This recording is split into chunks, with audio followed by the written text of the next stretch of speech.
आपण पाहताय न्यूज 18 लोकमत. आपल्या सगळ्यांचं स्वागत. मी मिलिंद भागवत आणि सुरुवातीला बातमी मराठा आरक्षणाच्या संदर्भातली. मराठा आरक्षणाच्या महत्त्वाच्या मुद्द्यावर आज खासदार छत्रपती संभाजीराजे हे राष्ट्रवादी काँग्रेसचे अध्यक्ष शरद पवार यांची मुंबईत भेट घेणार आहेत. मुंबईमध्ये शरद पवार यांच्या सिल्व्हर ओक या निवासस्थानी खासदार संभाजीराजे हे थोड्याच वेळात पोहोचतील आणि शरद पवार यांची भेट घेतील. मागच्या काही दिवसात सर्वोच्च न्यायालयानं मराठा आरक्षण फेटाळल्यानंतर रस्त्यावर येत मोर्चा आणि आंदोलनाचा इशारा काही मराठा संघटनांनी दिला. त्याच वेळेला न्यायालयीन लढाई सरकारच्या पातळीवर लढली जाणार आहे आणि या सर्व गोष्टींवर पवार आणि संभाजीराजे यांच्यात चर्चा होईल.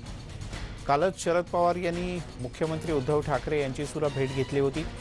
दरम्यान मराठा आरक्षण आणि त्याच्या समर्थनासाठीचं आंदोलन आणि सर्वोच्च न्यायालयानं आरक्षण फेटाळल्यानंतरची सगळी स्थिती यावर सुद्धा शरद पवार आणि मुख्यमंत्र्यांमध्ये चर्चा झाल्याचं कळतं आणि आज या मराठा आंदोलनाचे एक प्रमुख नेते खासदार संभाजीराजे छत्रपती यांच्यासोबतही चर्चा होणार आहे. प्रणाली कापसे आपल्या प्रतिनिधी आपल्यासोबत आहेत. प्रणाली, किती वाजता ही भेट होणार आहे आणि फक्त एकटेच खासदार उपस्थित असतील का अन्य कोणी उपस्थित असेल? मिलिंद, साधारणतः 9:30च्या सुमारास ही भेट होईल अशी माहिती मिळते आहे. सकाळच्या सत्रामध्ये ही सगळी भेट होईल असं सांगितलं जात आहे. आपल्याला माहिती आहे की सर्वोच्च न्यायालयानं हे मराठा आरक्षण रद्द केल्यानंतर सातत्यानं मराठा समाजामध्ये महाविकास आघाडी सरकारनं ज्या पद्धतीनं हे प्रकरण हाताळलं आहे त्याबद्दल नाराजी व्यक्त होते. त्यामुळे सगळ्याच मराठा संघटनांनी येत्या काही दिवसामध्ये आंदोलन करण्याचा इशारा जो आहे तो दिलेला आहे आणि त्याच्यामुळं गेले काही दिवस त्या दृष्टीनं प्रयत्न आणि जुळवाजुळव या सगळ्या मराठा नेत्यांच्या वतीनं सातत्यानं होताना दिसत आहे. मराठा क्रांती मोर्चानं तर 28 जूनला आपण आंदोलन करणार असल्याचं जाहीरसुद्धा केलं आहे. त्याच्यापूर्वी एक बाईक रॅलीसुद्धा काढली जाणार आहे. त्यामुळे एकूणच हे प्रकरण थोडंसं चिघळताना दिसतं आहे. कुठलाही संघर्ष कोरोनाच्या परिस्थितीमध्ये मराठा क्रांती मोर्चा असेल, मराठा संघटना असेल त्यांच्यामध्ये आणि राज्य सरकारमध्ये यांच्यामध्ये उद्भवू नये असा प्रयत्न महाविकास आघाडी सरकारचा आहे. काल ज्यावेळेला शरद पवार आणि मुख्यमंत्री यांची भेट झाली त्यावेळेला सुद्धा या संपूर्ण मुद्द्यावर चर्चा झाल्याची माहिती मिळते आहे. त्याच पार्श्वभूमीवर मराठा नेते म्हणून आज छत्रपती राजे संभाजी जे आहेत ते शरद पवार यांना भेटणार आहेत आणि या संपूर्ण प्रकरणाबद्दल त्यांच्याशी चर्चा करणार आहे. ज्या पद्धतीनं हे प्रकरण हाताळलं गेलं आहे त्याबद्दलची नाराजी असो किंवा येत्या काळामध्ये मराठा संघटनांनी जो आंदोलनाचा इशारा दिलेला आहे, ज्या पद्धतीनं त्याची तयारी सुरू झाली आहे, या सगळ्याच मुद्द्याची माहिती शरद पवार यांना देण्यासाठी आणि एकूणच या प्रकरणामध्ये काय तोडगा निघू शकेल या आंदोलनाच्या पूर्वी, कारण या कोरोनाच्या पार्श्वभूमीवर आंदोलन करण्याची मानसिकता कुणाचीच नाही आहे, पण ज्या पद्धतीनं हे प्रकरण हाताळलं गेलं आहे त्यावर नाराजी व्यक्त करण्यात येते मराठा संघटनांच्या वतीनं आणि आता रस्त्यावर उतरून आंदोलन केल्याशिवाय महाविकास आघाडी सरकारला काही कळणार नाही किंवा समजणार नाही अशा पद्धतीची भूमिका त्यांनी घेतलेली आहे आणि त्यामुळे ठिकठिकाणी आंदोलनंसुद्धा सुरू झालेली आहे. 4 दिवसापूर्वी आपण बघितलं की मंत्रालयाच्या समोरसुद्धा औरंगाबादच्या प्रतिनिधींनी आंदोलन करण्याचा प्रयत्न केलेला होता आणि तेव्हापासूनच हे प्रकरण जे आहे ते वाढीस लागलेलं आहे असं आपण पाहतोय आणि म्हणूनच या सगळ्या पार्श्वभूमीवर मराठा संघटनांची जी मानसिक स्थिती आहे, त्यांचे जे विचार आहे ते शरद पवारांपर्यंत पोहोचवण्याचा प्रयत्न छत्रपती संभाजीराजे प्रणाली या बैठकीमध्ये काय होतं ते, कारण कालच मराठा समाज किती आक्रमक होऊ शकतो क्षणार्धात याची झलक पाहायला मिळाली आपल्याला.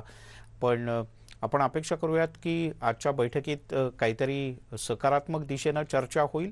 मुख्यमंत्र्यांच्या सोबतही काल शरद पवार यांची चर्चा झाली आणि अपेक्षा करूयात की काहीतरी योग्य मार्ग न्यायालयाच्या बाहेरचा सुद्धा निघू शकेल. प्रणाली, तुर्तास धन्यवाद. आम्ही वेळोवेळी तुझ्याकडनं ताजी माहिती घेत राहू. आणि आता बातमी मंत्रिमंडळाच्या बैठकीची. आज दुपारी राज्य मंत्रिमंडळाची बैठक होणार आहे. दुपारी 3:30 वाजता ही महत्त्वाची बैठक होईल आणि या बैठकीमध्ये लॉकडाऊन सुरू ठेवायचा किंवा नाही, किती दिवस सुरू ठेवायचा किंवा सुरू ठेवला तर कशा पद्धतीनं लॉकडाऊन सुरू ठेवायचा याबद्दल काही चर्चा किंवा निर्णय होऊ शकतो. तोतके चक्रीवादळग्रस्तांच्या मदतीवर चर्चा होईल आणि त्यावर अंतिम शिक्कामोर्तब होईल. पॅकेज औपचारिकपणे जाहीर करण्यात येईल. तसंच राज्यामध्ये परीक्षांच्या अनुषंगानं सुद्धा सरकार आज अंतिम निर्णय करून अध्यादेश काढण्याची शक्यता आहे. एक तर राज्यातल्या परीक्षांचा विषय न्यायालयाच्या कोर्टात गेलाय, न्यायालयामध्ये गेलेला आहे. न्यायालयानं यात सरकारला भूमिका घेऊन परीक्षा घेण्यासंदर्भात निर्देश दिले. त्यामुळे याही विषयात सरकार आपली भूमिका आज जाहीर करू शकतं. इन डिस्ट्रिक्ट्स में अभी भी 12-14%, 19% तक पॉजिटिविटी रेट है. ऐसे जिलों में खोलना बहुत ही घातक हो सकता है. लेकिन जहाँ पॉजिटिविटी रेट 5% से नीचे है, 10% से नीचे है या 5% के करीब है, तो वहाँ ज़्यादा सहूलत दी जा सकती है. कुछ चीज़ों में रिस्ट्रिक्शन लगा के बहुत सारी चीज़ें खोली जा सकती है. तो और अभी 4 दिन है, किस तरह से चीज़ें आती हैं उसके बाद ही अंतिम फैसला होगा. जे लॉकडाऊनमध्ये कशी स्थिरता देता येईल, काय दुकानं उघडायची, कशी दुकानं उघडायची, एसीची दुकानं उघडायची, सलून उघडायचे, काय इलेक्ट्रिफिकेशनची दुकान उघडायची, असे काय हार्डवेअर वगैरे असतील त्याला आपण रिलॅक्सेशन देऊ शकतोय. आणखीन आपल्याला टास्क फोर्स बसलेली आहे, काय काय आपण उघडू शकतो. कपड्याची दुकान उघडायची असेल किंवा एसेन्शियल सर्व्हिसेस जे आपण दुकान उघडलं त्यामध्ये वाढ द्यायचं आहे, हे सर्व विचार करण्यात येईल. टास्क फोर्स बसला, आमचे सगळे बसले आहेत, ते निर्णय घेऊन याच्यावरती सांगतील. मग त्या हिशोबाने कॅबिनेटमध्ये चर्चा घेऊन याच्यावरती निर्णय घेऊ. आणि आपण अधिक जाणून घेऊयात. सागर कुलकर्णी आपले प्रतिनिधी आपल्यासोबत आता जोडले गेलेत. सागर, आजच्या कॅबिनेटमध्ये कोणत्या कोणत्या महत्त्वाच्या विषयावर चर्चा होईल आणि निर्णय कोणत्या विषयावर अपेक्षित आहे? मिलिंद, आज महत्त्वाच्या 2 विषयांवर निर्णय अपेक्षित आहे. एक तर सगळ्यात महत्त्वाचा म्हणजे राज्यामध्ये ब्रेक द चेन या नियमाखाली गेले 1 महिने कडक निर्बंध नियमावली लागू केलेली आहे. भलेही लॉकडाऊन शब्दाचा थेट अर्थ वापरला जरी नसला तरी राज्य सरकारने बऱ्यापैकी तशाच स्वरूपाची नियमावली लागू केली आहे. तरी देखील साधारणतः महाराष्ट्रातल्या 14 जिल्ह्यांमध्ये आजही रुग्णांची संख्या कमी होताना दिसत नाहीये. अशा परिस्थितीमध्ये त्या 14 जिल्ह्यांमध्ये फक्त कडक निर्बंध पुढच्या कालावधीमध्ये परत 14 दिवस वाढवायचे आहेत का, की संपूर्ण महाराष्ट्रामध्ये वाढवायचे आहेत? आणि जर संपूर्ण महाराष्ट्रात वाढवायचे नसतील, काही ठिकाणी शिथिलता आणायची असेल, तर मग कोणत्या स्वरूपात शिथिलता आणावी याची प्राथमिक चर्चा केली जाईल असं सांगितलं जातं. आणि लॉकडाऊन जो आहे, जो ब्रेक द चेन नियमाखाली केलेला आहे, तो वाढवण्याबाबतचा अंतिम निर्णय आजच्या मंत्रिमंडळाच्या बैठकीमध्ये होईल. राज्याचे मुख्यमंत्री याबाबत अंतिम निर्णय घेतील. दुसरा निर्णय जो आहे, कोकणामध्ये नुकत्याच आलेल्या चक्रीवादळामुळे जे मोठ्या प्रमाणात नुकसान झालं आहे त्यांना आर्थिक स्वरूपाची मदत करण्याची भूमिका घेतलेली आहे. यापूर्वीच राज्याचे मुख्यमंत्री उद्धव ठाकरे यांनी निसर्ग चक्रीवादळाप्रमाणेच त्याच आर्थिक निकषावर मदत केली जाईल अशी घोषणा जरी केली असली तरी ती प्रत्येक म्हणजे जिथे घराचं नुकसान झालेलं आहे, जनावर मृत्युमुखी झालेले आहेत, अनेक ठिकाणी आंब्यांच्या मोठ्या फळबागांचं नुकसान झालेलं आहे, अशा वेगवेगळ्या टप्प्यांमध्ये कशा कोणकोणत्या गोष्टीला आर्थिक मदत राज्य सरकार म्हणून जाहीर करते याची देखील अधिकृत घोषणा आजच्या मंत्रिमंडळात होईल असं सांगण्यात आलेलं आहे. तिसरा मुद्दा येतो तो 12वीच्या परीक्षेच्या संदर्भामध्ये, जो न्यायालयाकडनं राज्य सरकारला विचारणा करण्यात आलेली आहे की परीक्षा घेणं कितपत उचित आहे. केंद्र सरकारबरोबर HRD मिनिस्टर बरोबर सुद्धा राज्याच्या शालेय शिक्षण मंत्र्यांची बैठक झाली होती. आज राज्याच्या मंत्रिमंडळामध्ये राज्यांचे प्रमुख मुख्यमंत्र्यांच्या उपस्थितीमध्ये या विषय काढला जाईल आणि 12वीची परीक्षेच्या संदर्भात राज्य सरकारला आता ठोस भूमिका घ्यावी लागेल. अशा स्वरूपात सुद्धा अध्यादेश काढण्याची हालचाली सुरू झाल्याची माहिती समोर येत आहे. सागर, एका दिवसात चर्चा होऊन निर्णय होणं राज्य मंत्रिमंडळाच्या बैठकीत थोडंसं कठीण आहे, पण आपण अपेक्षा करूयात की विद्यार्थ्यांना किमान स्पष्टता येईल की काय होणार आहे आणि काय होणार नाहीये. सागर, तुर्तास धन्यवाद या माहितीबद्दल. आणि आता आपण बातमी पाहणार आहोत ती जळगावमधली. जळगावमध्ये बंडखोर 9 नगरसेवक हे एकनाथ खडसे यांच्या फार्म हाऊसवर दाखल झाल्याचं कळतंय. तर 9 नगरसेवक नेमके कोणत्या पक्षात जाणार याची सुद्धा उलटसुलट चर्चा सुरू आहे. हे बंडखोर नगरसेवक आपापल्या पक्षात आणण्यासाठी, गटात आणण्यासाठी सध्या रस्सीखेच सुरू आहे. एकनाथ खडसे आणि शिवसेना हे दोनही पक्ष भाजपला धक्का देण्यासाठी आपापल्या परीनं प्रयत्न करतायत. इम्तियाज अहमद आपले प्रतिनिधी जळगावचे आपल्यासोबत आहेत. इम्तियाज, काय अधिक माहिती आहे? सर, मुक्ताईनगर नगरपंचायत भाजपचे एकूण 14 नगरसेवक आहे. आणि 3 शिवसेनाचे आहे. असं एकूण मिळून 17 नगरसेवक तिथे भाजपचे आपला मुक्ताई नगरपंचायतीमध्ये आहे सदस्य.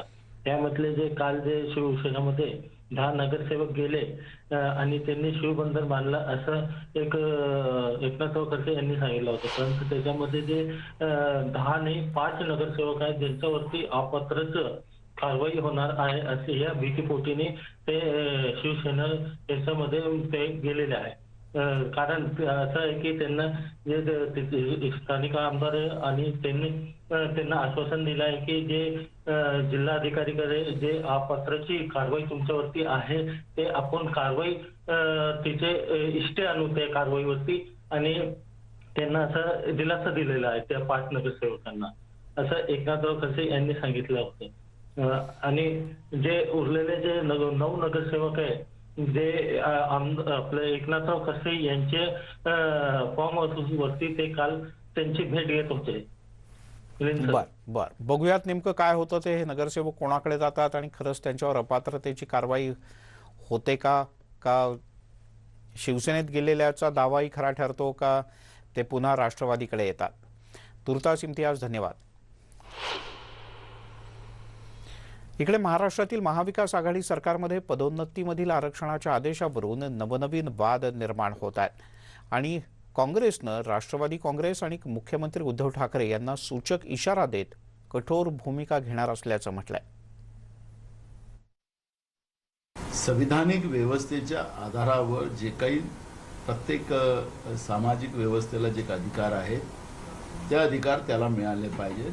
पदोन्नतीतून आरक्षण हा जो विषय आहे, अनेक राज्यांनी याचं एक व्यवस्थित धोरण तयार केलेलं आहे. मग ओबीसी असेल, एनटीव्हीजेंटी असेल, शेड्यूल कास्ट असेल, आदिवासी असेल, सगळ्यांना याच्यामध्ये फायदा कसा मिळेल, जे मागास जे गरीब लोक आहेत त्यांनाही कसा फायदा मिळेल, अशा पद्धतीचं अनेक राज्यांनी धोरण तयार केलेलं आहे. ती संविधानिक आधारावर केलेलं आहे.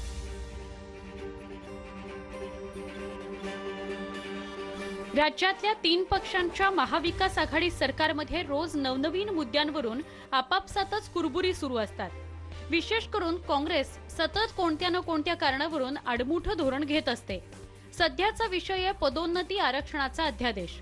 सरकारच्या वतीनं 7 मेला पदोन्नती आरक्षणासंदर्भात अध्यादेश काढण्यात आला, ज्यात अधिकाऱ्यांच्या पदोन्नतीच्या जागा खुल्या प्रवर्गात वर्ग करण्यात आल्यानं दलित मतदार नाराज होईल म्हणून काँग्रेसनं अध्यादेशाला विरोध केलाय आणि आक्रमक पवित्रा घेतलाय. 7 मेचा GR हा केंद्रीय राज्य मंत्रिमंडळाच्या उपसमितीला विश्वासात घेऊन करण्यात आलेला नाही. दुसरा, मंत्रिमंडळाच्या बैठकीत सुद्धा तो मांडण्यात आलेला नाही. त्यामुळे तो आम्हाला मान्यच नाही आणि त्यामुळे तो रद्द व्हावा अशी आमची त्या ठिकाणी भूमिका आहे. आणि या भूमिकेवर आम्ही कायम राहून माननीय मुख्यमंत्र्यांशी चर्चा करण्यासाठी वेळ मागितली आणि मला वाटतं लवकरच ती वेळ आम्हाला मिळेल. मराठा आरक्षण असो, पदोन्नती आरक्षण असो किंवा कोणताही मुद्दा, सत्ताधाऱ्यांमधील प्रत्येक पक्ष आपापला मतदार जपतोय. दरम्यान पदोन्नती आरक्षण देणाऱ्या मंत्र्यांच्या समितीत अजित पवारांचा समावेश आहे आणि अजित पवारांसह राष्ट्रवादी काँग्रेसचे नेते अध्यादेश रद्द करण्याच्या बाजूने नाहीत. त्यामुळे महाविकास आघाडीत मतमतांतर दिसत आहेत, तर विरोधकांनी मात्र महाविकास आघाडी दुटप्पी भूमिका घेतेय असा आरोप केलाय. असं आहे, हे यांचं मिलजुलं काम चाललेलं आहे. यांचा सामाजिक न्याय हा भाषणांकरता आहे, कृतीमध्ये कुठेही नाही आहे. आणि यांचं ठरलं आहे एका पक्षाने ही बाजू मांडायची, दुसऱ्या पक्षाने ती बाजू मांडायची आणि मग आम्ही भांडतो असं दाखवायचं. दोघांनी मतदारांकरता केवळ त्या ठिकाणी सांकेतिक बोलायचं. पण हे चिकटलेले लोक आहेत. गुळाला चिकटलेले मुंगळे कधी दूर होत नाहीत, तसं सत्तेला चिपकलेले लोक आहेत, हे काही दुर्बीर होत नाही. शिवसेना, राष्ट्रवादी काँग्रेसची एक भूमिका, काँग्रेस सत्तेत असून पक्षाची वेगळी भूमिका, तर विरोधकही टीका करत असताना पदोन्नती आरक्षण अध्यादेशाचं काय होणार हे येत्या काही दिवसात स्पष्ट होईल. महाराष्ट्रामध्ये आधीच मराठा आरक्षण रद्द झाल्याने महाविकास आघाडीची कोंडी झालेली आहे. एका बाजूला केंद्रात भाजपामुळे हे आरक्षण रद्द झाल्याचा दावा वारंवार महाविकास आघाडीचे नेते करतायत. दुसरीकडे पदोन्नती आरक्षणाचा अध्यादेश देखील अडचणीचा मुद्दा करत काँग्रेसने मुख्यमंत्री उद्धव ठाकरे यांची कोंडी केलेली आहे. एकूणच दररोज महाविकास आघाडीत कोणत्या ना कोणत्या तरी विषयावरनं बिघाडी होताना दिसून येते. व्हिडिओ जर्नलिस्ट संदीप मोरेसह सागर कुलकर्णी, न्यूज 18 लोकमत, मुंबई. त्यामुळे आघाडीत सगळं काही आलबेल नाही एवढं मात्र निश्चित. आणि आता महत्त्वाची बातमी आहे शिरूरमधून. राष्ट्रवादी काँग्रेसचे माजी प्रदेश उपाध्यक्ष मंगलदास विठ्ठलराव बांदल यांना शिक्रापूर पोलिसांनी अटक केली. हे प्रकरण आहे आर्थिक फसवणुकीचं असं सांगितलं जात आहे. आर्थिक फसवणूक केल्याप्रकरणी बांदल यांना पोलिसांनी अटक केली आहे. त्यांच्याच बरोबर आणखीनही काही जण रडारवर असल्याचं कळतं. बँकेचे 2,50,00,000 रुपये थकवलेत आणि या सर्व प्रकारामुळे पुणे जिल्ह्यात एकच खळबळ उडाली. रायचंद शिंदे आपले प्रतिनिधी आपल्यासोबत आहेत. रायचंद, मोठी बातमी आहे, सविस्तर सांग. मिलिंद सर, आपल्याला माहिती आहे पुणे जिल्ह्याच्या राजकारणामध्ये अनेक पक्षांशी सोयरीक केलेले मंगलदास बांदल मागच्या अनेक दिवसापासून पोलिसांच्या रडारवर आहेत. पूर्वी राष्ट्रवादीमध्ये त्याआधी भाजप आणि शिवसेनेशी घरोबा केलेले आणि राष्ट्रवादी काँग्रेसकडनं तिकीट मागणारे म्हणजे आमदारकी आणि खासदारकीसाठी आणि त्यानंतर मधल्या काळामध्ये अनेक घोटाळ्यामध्ये अडकल्यानंतर त्यांना पक्षातून काढून टाकल्याची घटना घडलेली आहे. त्यांची पत्नी सुद्धा या परिसरातून जिल्हा परिषदेची सदस्य आहे, अपक्ष म्हणून निवडून आलेली. अनेक घोटाळ्यामध्ये ते मधल्या काळात अडकले होते, त्यानंतर जामिनावर सुटले सुद्धा होते. पुन्हा एकदा आता कालच्या या प्रकरणामध्ये जमीन गैरव्यवहारच आहे. जमिनीचे अनेक प्रकार यापूर्वी सुद्धा घोटाळ्यामध्ये ते अडकले होते आणि पोलिसांनी पुन्हा एकदा काल चौकशी ताब्यात घेतलं आणि ह्या बँकेच्या एका प्रकरणामध्ये फसवणूक केल्याप्रकरणी काल पुन्हा एकदा त्यांना अटक करण्यात आलेली आहे. मिलिंद सर. रायचंद, तुर्तास धन्यवाद या माहितीबद्दल. त्यामुळे पुणे जिल्ह्याच्या ग्रामीण भागातलं एक नाव मंगलदास बांगल यांना फसवणुकीचा आरोप त्यांच्यावर आहे आणि शिक्रापूर पोलीस स्टेशन तळेगाव इथलं त्यांनी त्यांच्यावर ही कारवाई केली. मंगलदास बांदल यांच्यावर काही कोटी रुपयांच्या फसवणुकीचा आरोप आहे आणि आर्थिक फसवणूक प्रकरणी पोलिसांनी ही कारवाई केली. सुमारे 2.5 कोटी रुपये थकवले असा त्यांच्यावर आरोप आहे.